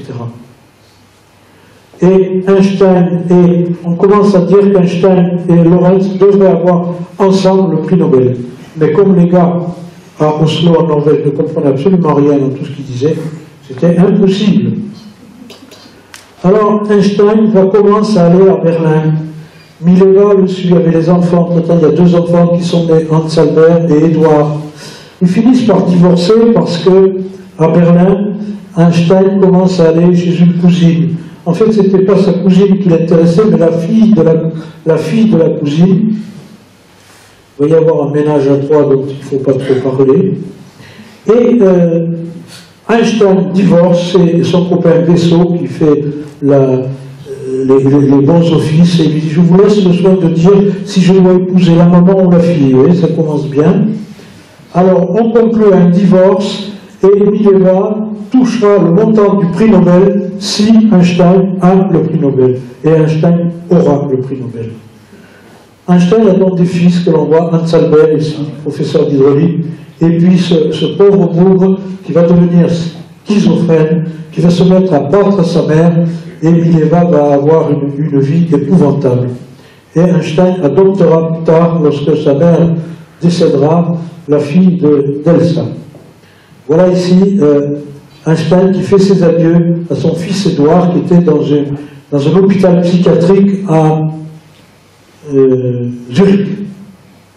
Et Einstein a une vie de bourgeois avec Elsa qui ne pige strictement rien aux travaux d'Einstein, mais qui lui fait la cuisine, le ménage, et qui lui lave le linge. Il n'y a plus Marie qui s'est mariée avec son copain Bessot. Et Planck lance Einstein, et Einstein va être nommé à Berlin, à l'Académie royale des sciences, par l'empereur Guillaume II. Il n'était pas allemand, c'était pas facile, il n'était plus allemand, il deviendra directeur de l'Institut de physique, etc. Bon, c'est des choses, c'est un peu comme être ministre en France, ça se refuse pas, ça, parce qu'il y a plein de choses à côté. Et alors, il est Einstein dans le grand monde, il est reçu par Planck, par Millikan, par Volve, par Merz. Et il coule des jours heureux dans la banlieue de Berlin, où il a fait construire une maison à Kaput, dans la forêt de Brandebourg, au bord d'un lac. Ses amis lui offrent un bateau, et Einstein amène des dames qu'il appelle ses admiratrices. Alors il y en a plusieurs, alors il y en a une qui faisait hurler Elsa, et qui va être une des maîtresses d'Einstein. Elle était autrichienne, elle était blonde, et ils vont vivre ensemble pendant 2 ans, toujours avec sa nouvelle épouse. Alors arrive la relativité générale. Alors maintenant on sait que cette relativité n'est pas l'œuvre d'Einstein, mais l'œuvre de tous ces gens-là, de Grossman et de Bessot. Alors Einstein a un beau bureau. Et alors un jour de 1907, il lit le journal, le Bern Zeitung, et on raconte qu'un charpentier tombe du toit.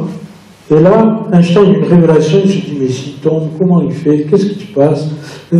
Il nage dans l'air, ou il tombe, et son marteau, et comment ça se fait? Il se souvient de ce qu'avait dit Galilée, le mouvement aérien.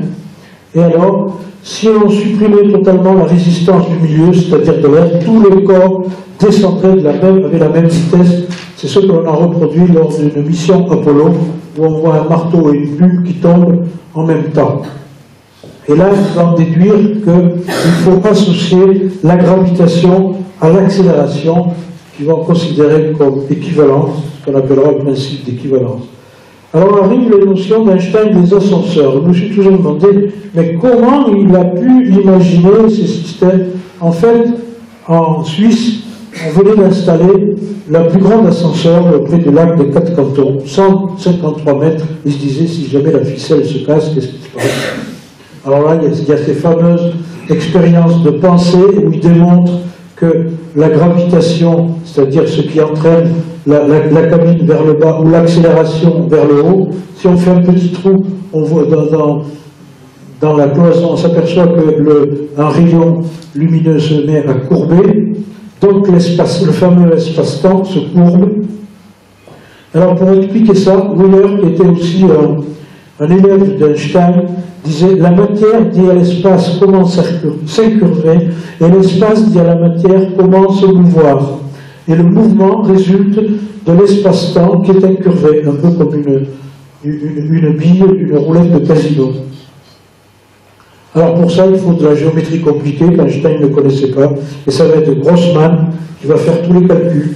Et l'espace-temps va se déformer par la présence de masse, les événements vont se suivre, et on va les mesurer par des métriques, ce qu'on disait avec l'autre relativité. La gravitation, donc, n'est pas une force, voilà ce qu'ils en déduisent, et la Lune, en ligne droite, tourne autour de la Terre, parce que, de même que les planètes, en ligne droite, tournent autour de leur étoile, et qu'il va s'apercevoir que nous sommes en novembre 1915, et on le prévient qu'il y a un gars qui s'appelle David Hilbert qui a trouvé une équation qui ressemble beaucoup à la déformation de l'espace-temps par les masses.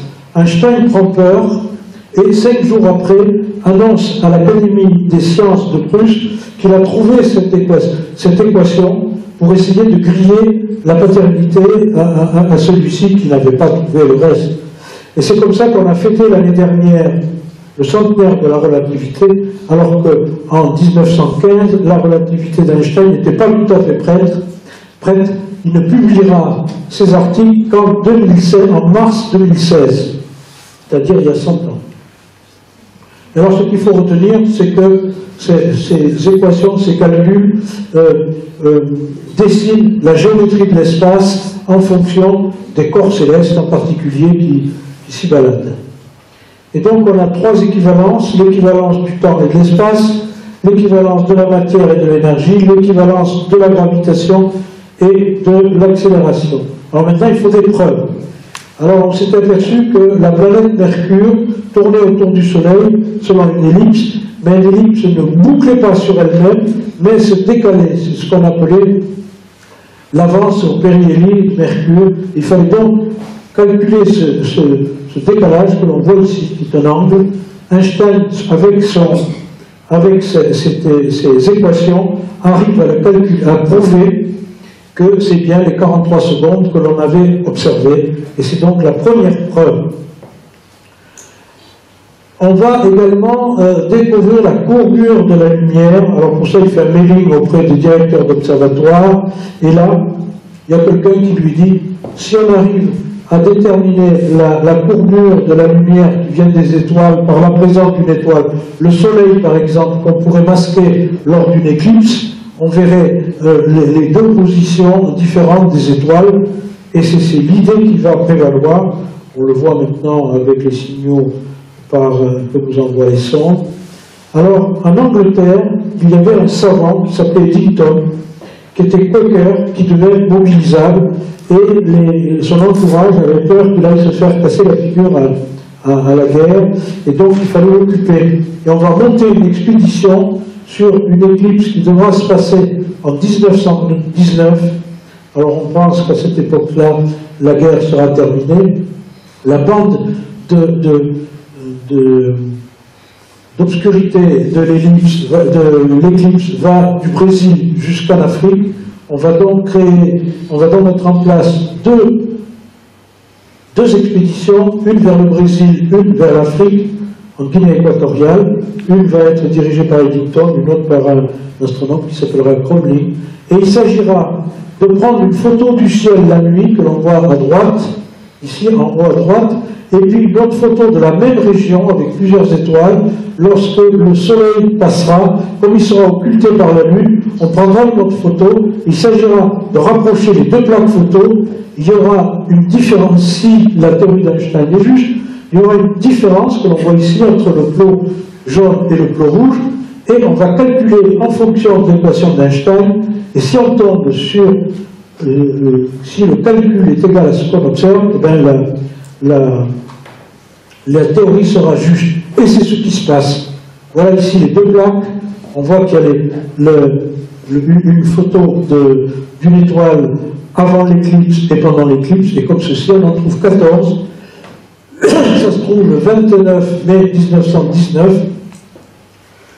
Alors là, on refait les calculs pendant 3 mois à Oxford, et on en déduit que la théorie d'Einstein est juste.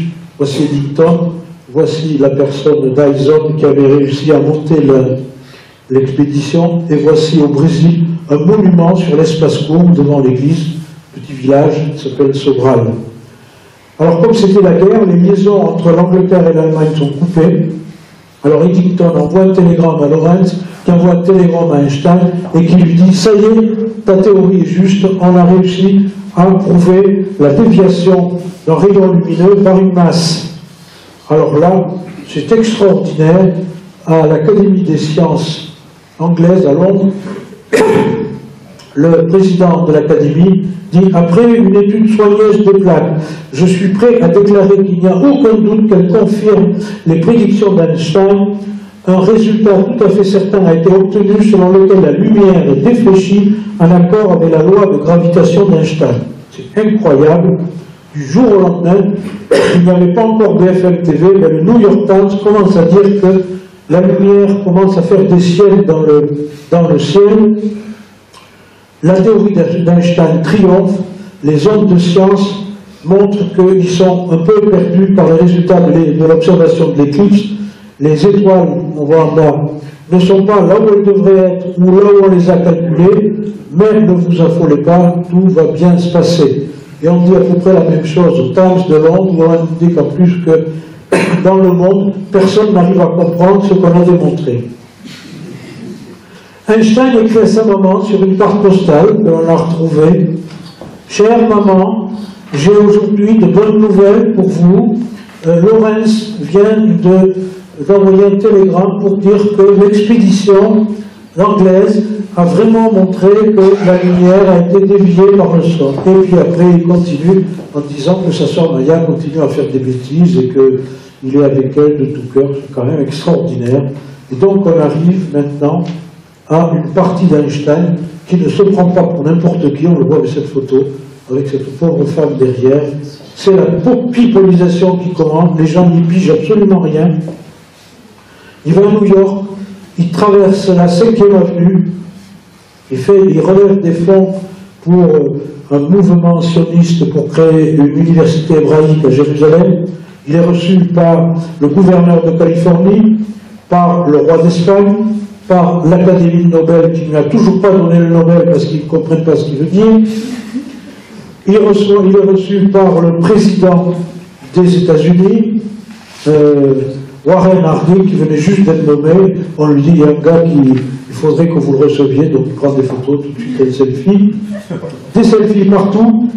Charlie Chaplin l'invite à Hollywood pour les premières de ses films. Einstein lui dit, je ne comprends pas pourquoi les gens m'applaudissent. Chaplin dit, moi on m'acclame parce que tout le monde me comprend, vous on vous acclame parce que personne ne vous comprend. Einstein devient une notoriété mondiale, il est très bien habillé, c'est pas le clochard que l'on a vu après. Des selfies partout, il va au Brésil pour voir les photographes qui ont pris les photos. Il se fait photographier ici au Portugal, là à Singapour. Là, il quitte l'Allemagne parce que les Juifs commencent à être un peu montrés du doigt. Il va au Japon, et là on lui dit qu'il a le prix Nobel. J'ai retrouvé la photo où un japonais lui dit « Vous avez le prix Nobel ». Et alors, Einstein, il note tout, ça c'est sur son album photo qu'on a retrouvé, il s'appelle lui-même Einstein. Hein. Alors là, il a pété un câble. En mars 22, il va à Paris, hein, parce que Paul Langevin, le moustachu qu'on voit au milieu, le gars là, c'est pas Frankenstein, c'est un astronome de l'Observatoire de Paris. On le reçoit à Paris. Alors, ça pose des problèmes. Le 29 mars, 40 journaux à Paris en font une couverture. Voilà l'illustration.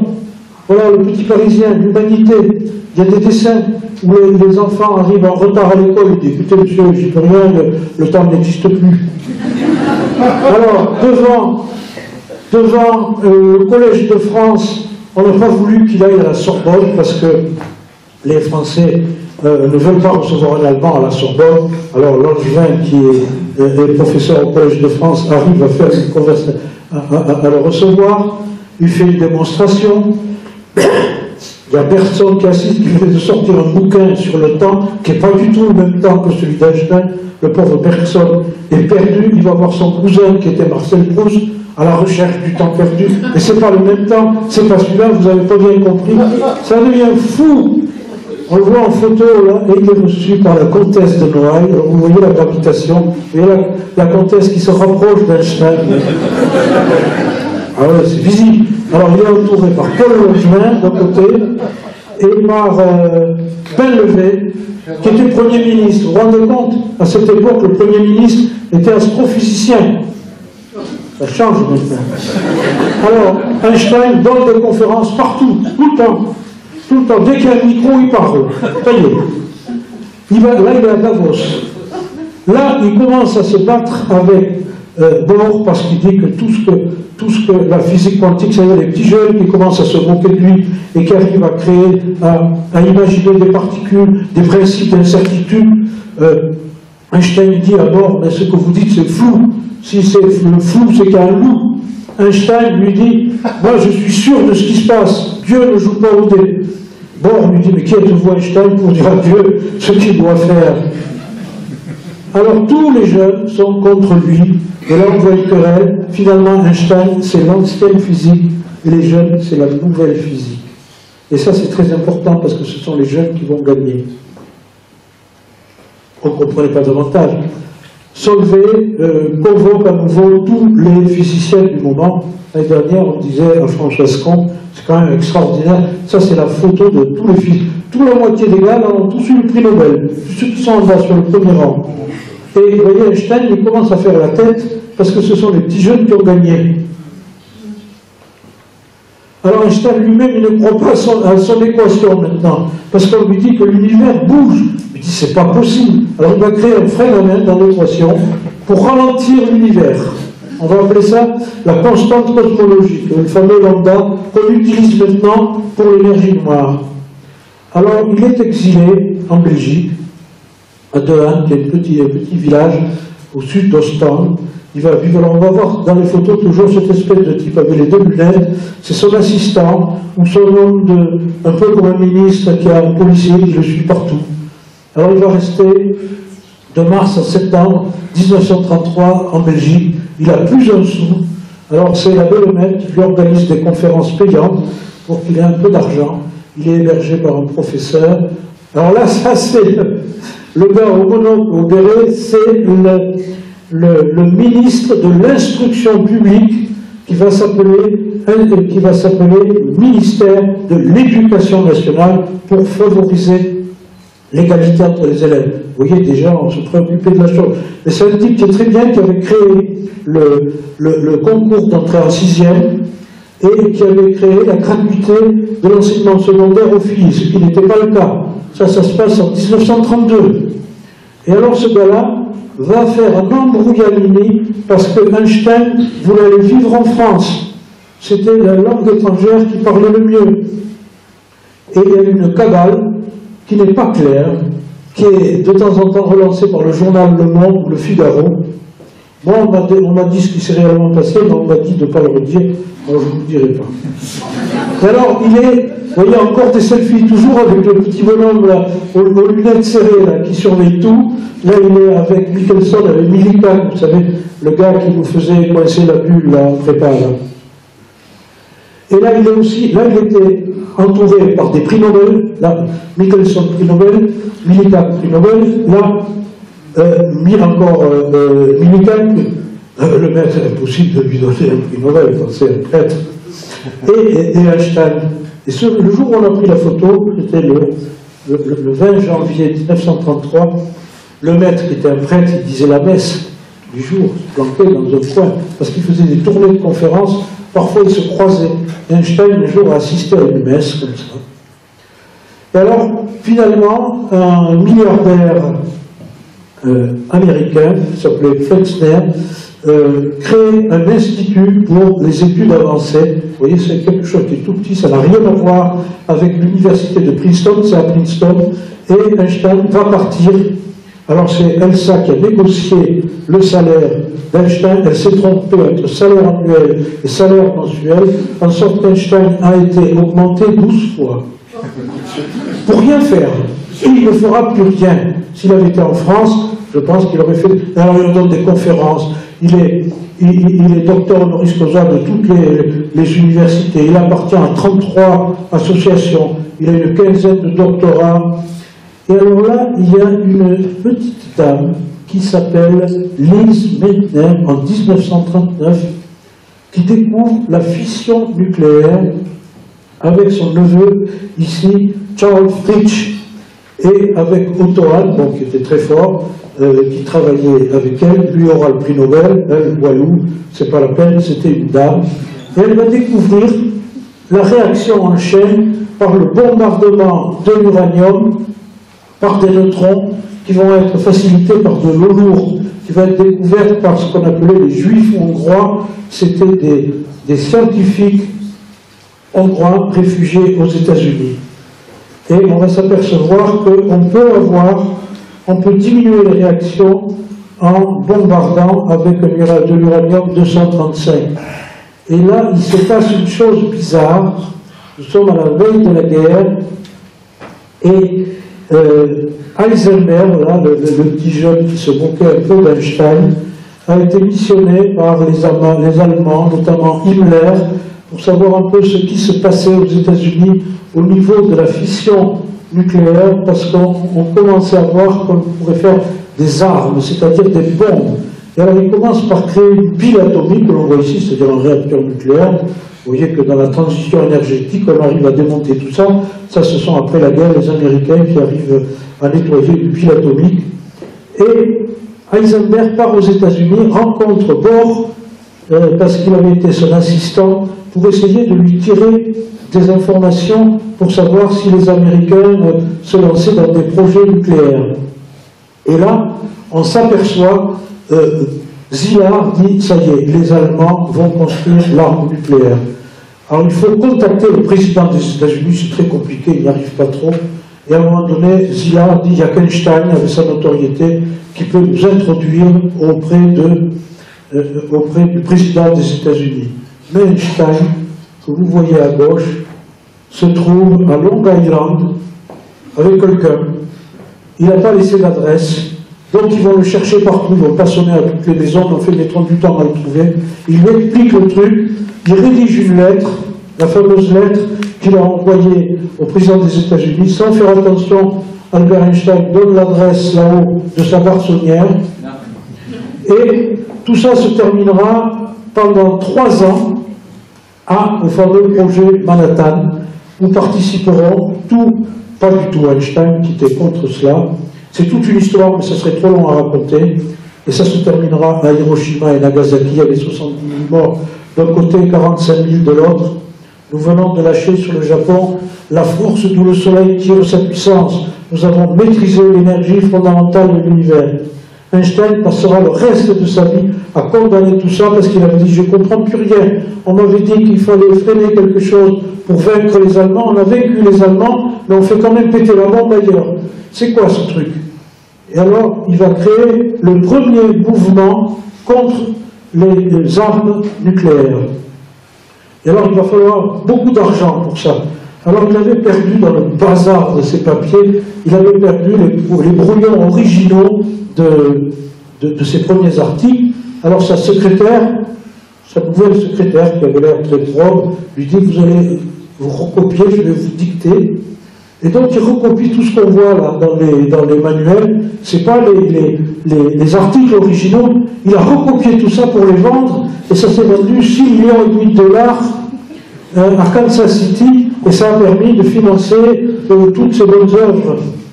Et alors, il se retrouve, il a passé sa vie à chercher autre chose que la physique quantique, que la notion non probabiliste des petits jeunes, il n'a pas trouvé.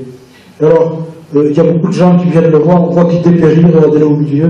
Là, on voit toutes sortes de gens. Il y a ici Kurt Gödel, qui est un mathématicien, Oppenheimer, Robertson, là-bas, qui a trouvé de nouvelles métriques.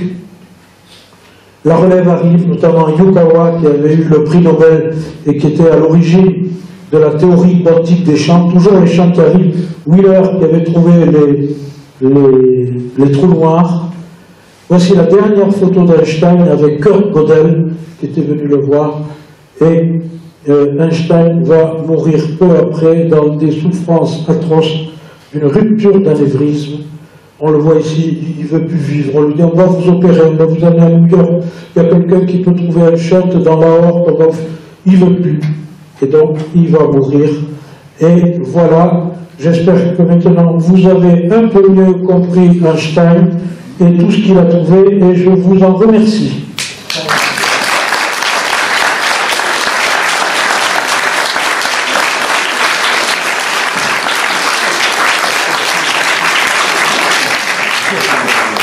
Merci Bernard pour cette passionnante conférence.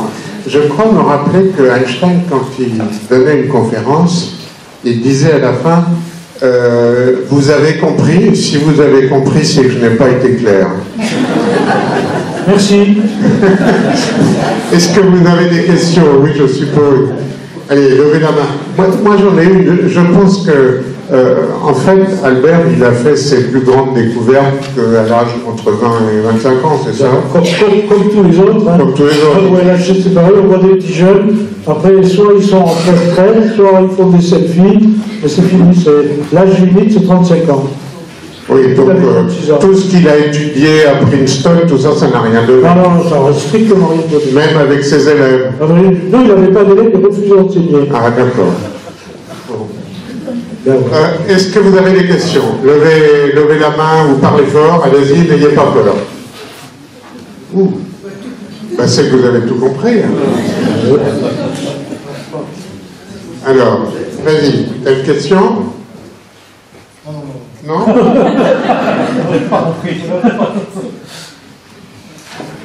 Bon, est-ce que tu peux peut-être nous reparler un peu de la période de relativité générale d'Einstein? Bernard, j'ai une question. Quand il est mort, il ne croyait toujours pas à l'expansion de l'univers? Non, jamais. Non. La constante cosmologique jamais empêchait l'expansion. Il n'y a jamais cru. Oui, justement, c'est ce que je voulais dire sur la relativité. Et quand Hubble a découvert... Oui, mais c'était après ça. Ah non, Hubble. Non, il a été voir Hubble, il a rencontré Hubble au Mont Wilson, il a regardé au télescope, il voyait rien, il disait c'est où. D'abord il commençait à regarder par le chercheur, on a dit non, c'est à côté. On lui a offert pour ses 70 ans un télescope qui lui servait comme beaucoup de télescopes comportementaux. Il n'a jamais cru à l'expansion de l'univers. Il était très troublé que ce fût un ecclésiastique qui avait résolu son équation. Il n'était pas contre il n'était pas contre l'idée du divin, mais ça le troublait beaucoup, parce que dans son esprit, il était quand même, comme disait Bernard Lévy, chaque juif a un héritage à transmettre. Et son esprit était un peu embué par ça, il disait c'est pas possible. Et là, entre nous, il a été largué assez vite. Et c'est même triste, hein, j'ai lu beaucoup de livres pour préparer ça, à partir des années 1940-45, il s'est complètement laissé aller, plus personne ne le regardait, et la relativité n'a été étudiée qu'à la fin des années 60.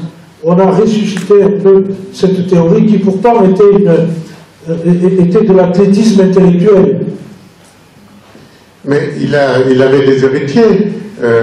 Il avait des héritiers, parce qu'il devait quand même, avec les sommes d'argent dont tu nous as parlé, il devait avoir une fortune considérable. Non, même pas, il savait rien.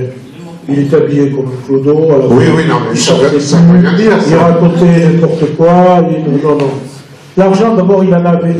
Il en récoltait, mais il le donnait à plein d'œuvres. Ah, d'accord. En particulier, lorsqu'à Princeton, parce qu'il y avait l'Institut des hautes études, et à côté il y avait l'Université de Princeton, et puis c'était une ville quand même assez aisée. Alors de temps en temps il y avait des concerts noirs, des concerts de jazz, et à la fin des concerts, les hôtels ne voulaient pas héberger les noirs, alors ils allaient dormir chez Einstein.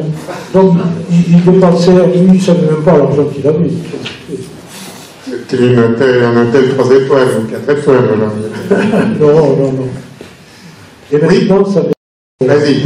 Oui, justement, j'ai lu dans des articles, dans différents livres, qu'il avait quand même reconnu sa constante cosmologique comme la plus grosse erreur de sa vie. Ah oui, exact. Oui, il en a été conscient. Ah oui. Et il a répété jusqu'à la fin de sa vie. C'était la grosse bourre. Oui, parce que lui, il voulait un univers statique. Statique, voilà. Ça ne bouge pas. Et c'était en contradiction avec son équation, parce que pour la résoudre, il fallait faire comme c'était des équations avec des tenseurs, il fallait faire il y avait des équations limites, il fallait faire des hypothèses qu'il ne pouvait pas faire, et il comprenait que chaque fois il fallait rajouter de la pression, il fallait rajouter des charges électriques, et il fallait rajouter du temps, il fallait rajouter une vitesse, et donc du temps. Et donc il ne comprenait pas que l'univers pouvait, on ne le voit pas d'ailleurs que l'univers est en expansion, mais par exemple, quand on va finir par aller au lit tout à l'heure, et demain on ira aussi au lit, est-ce qu'on s'est rendu compte qu'entre-temps, notre lit, c'est-à-dire nous-mêmes, a fait 2,5 millions de kilomètres? On ne voit pas tous ces trucs-là. C'est ça le principe de la relativité. Et donc en plus, quand on dit que c'est élastique, et que si on remonte en arrière, on peut arriver vers un petit bout, c'est un gros problème qui n'est pas résolu. Avec Jean-Pierre, on fréquente des gens, enfin surtout Jean-Pierre, notamment Aurélien Barraud, on arrive à un mur qu'on appelle le mur de Planck, où on ne peut pas aller plus loin parce qu'on n'a pas les outils mathématiques pour aller plus loin. Alors il y a des petits malins, à Grenoble notamment et à Marseille, qui contournent le mur avec des maths un peu particulières, qu'on appelle des boucles, qui avaient été trouvées par un mathématicien qui est mort l'année dernière là, en Ariège, et ils arrivent à montrer que l'espace lui-même, l'espace-temps, est quantifié, c'est-à-dire qu'il y a des petits morceaux aussi, alors on en est là. Mais il y a des gens qui ne peuvent pas suivre, c'est normal, parce qu'à un moment donné, on a été éduqués, comme nous à l'école, on a tous été éduqués dans le monde Newton, on nous parle de ces trucs, ça ne va pas. Oui. Tu nous mets la fiche de la suivante, de la conférence suivante. Je sais pas, il faut que... Oui, vous avez une question, allez-y. Oui, tout à l'heure, vous disiez qu'il n'avait jamais voulu croire à l'extension de l'univers. En quantique aussi, il s'est beaucoup battu avec des jeunes dont vous parliez tout à l'heure. Et finalement, il n'a jamais reconnu non plus l'existence de la quantique contre ces trois jeunes, les Rosen, etc. Il ne connaissait pas. Il a toujours refusé la physique quantique parce que c'était une physique probabiliste. Pour une particule, on peut savoir où elle se trouve, où sa vitesse, mais jamais les deux, et c'est toujours des calculs de probabilité. Or, Einstein était carré quand même, autant il n'aimait pas les scientifiques, autant il fallait quand même des équations très précises. C'est pas possible. C'est ce qu'il disait à Weber à un moment donné. Tout ce que vous faites, c'est flou. Comme disait une dame célèbre, quand c'est flou, il y a un loup. Donc, je ne crois pas à ça. Et il n'a jamais démordu de ça. Et les jeunes là, ont été cruels avec lui, parce qu'en 1929, il a envoyé aux Annales de la physique un article en disant « Ça y est les gars, j'ai trouvé la force unique ». Et il s'était gouré dans les calculs. Et le gars qui a trouvé l'erreur, c'était Pauli, qui lui a été gentil, mais les autres sont foutus de lui, il a dit « Arrête, t'es dépassé, c'est triste ».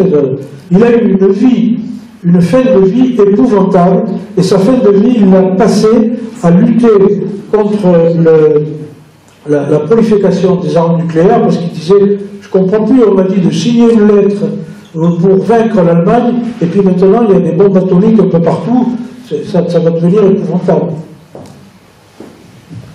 Est-ce que vous avez d'autres questions, s'il vous plaît? Sinon, on va... Tu veux la fiche de l'autre compte, là? Alors, je vais vous inviter à la prochaine conférence. Elle aura lieu dans 2 mois à peu près, le samedi 21 mai.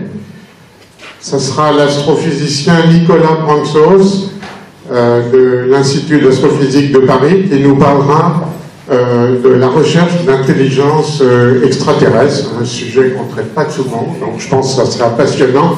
Notez ça dans votre agenda. Et on remercie beaucoup Bernard Lelard pour cet extraordinaire travail.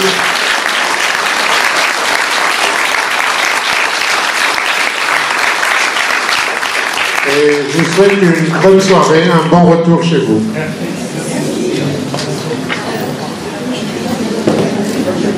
Hein? Ah, il y a du boulot. Mais il y a plein de choses qui sont inconnues.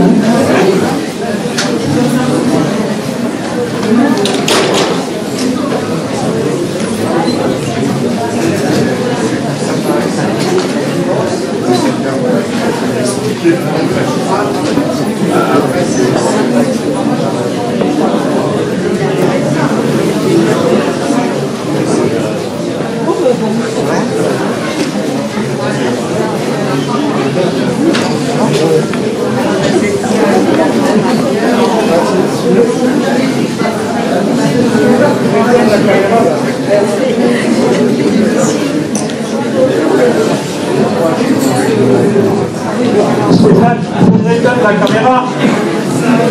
La caméra.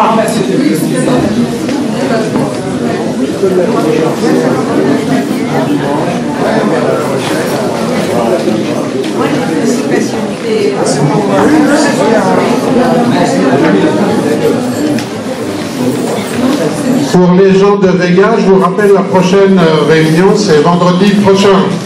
Voilà.